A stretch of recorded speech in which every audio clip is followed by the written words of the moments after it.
जय जाथों आनान गसाया गोजोनै लाखिथों सिखारदो दानिया बुंदो मा थांखि लाना जोंनि खाथिसिम मोनसे फैनाय जाखो गुरुजी आंनि मुङा गोमबो आंनि मुङा रैमालि जोबोद मोजां बुं नोंसोरनि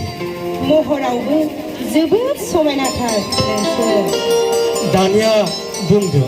नोंसोरनि फैनाय थांखिखौ हारिमुनि फोथाराव थाना हारि सिबिनायानो जोंनि गुबै थांखि गुरुजी नंगौ बिमा गुरुजे नोंथांनि फोरोंनायाव आं सासे मोजां मोसाखुंग्रि जानानै हारिमु सिबिनो हांखुर जानानै दं नोंनि हांखुर गोसोखौ जाफुंसार होनो आं नाजागोन रैमालि नोंनियालाय गोमबोर नों बे जोनोमाव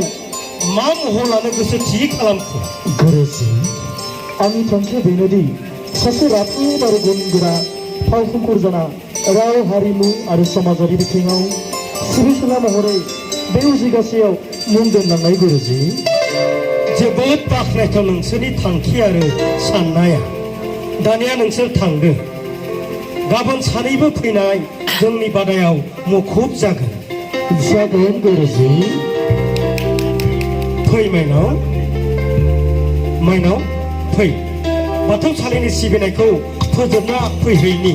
गाबोन लोगो मोनफिनगोन दै फिसाफोर जागोन बिमा गुरुजी